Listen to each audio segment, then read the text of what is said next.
So mga guys, napakaganda ng tanawin dito. Pag nasa taas ka ng lugar na ito, makikita mo yung doon, dulong-dulo na yan, papuntang Bulacan. Yan.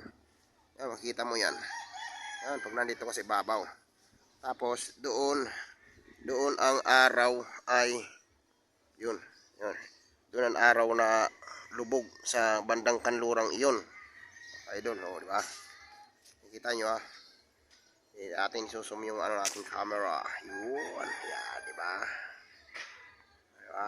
Kita mo yung mga kalawakan, yung mga ka-idol yo. Ganda pag nandito ka sa ibabaw nito. Para kang nasa taas ng Tagaytay. Matatanaw mo yung dulong-dulong iyon, yung doon. Sa lugar na yun, di ba? Diba?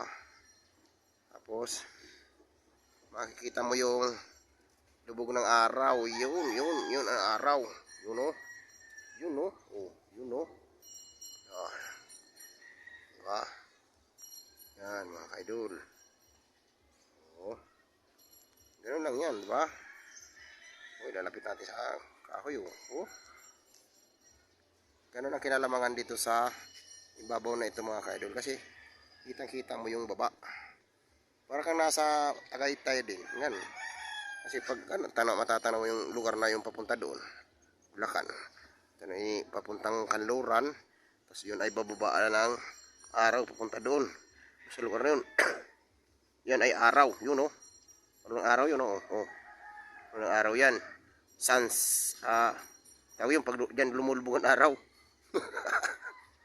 Diba? Kitang kita talaga. Right?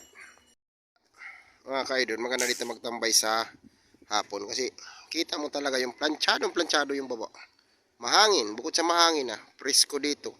Sa hapon lang pero pag sa tanghali naman, mga ka-idol, sobrang init dito. Halos di mo yan. Hindi ka pwede tumagal dito sa ibabaw na to. Kita mo yung ng araw. Yung ganyan.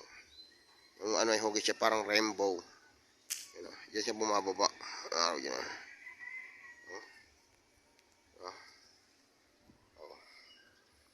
Nakita nyo mga ka-idol pinapakita ko lang kung gaano kaganda pag nandito ka sa taas na ito. Makikita mo yung ibaba at sa mga dulong. Yun, dulong papuntang kanlurang bahagi na yun. Nakikita nyo yung puno na yun. Yung puno na yun. Wala nang puno ng bulak yan mga ka-idol. Wala na siyang dahon. At makikita mo na siya puro bunga. Puro bunga na lang yung makikita mo. Bunga ng bulak na yan Alright, di ba? Kasi nga, naglagas na yung mga dahon niya, nagpalit na yung bunga. Para pagdating ang tag-araw, matutuyo siya.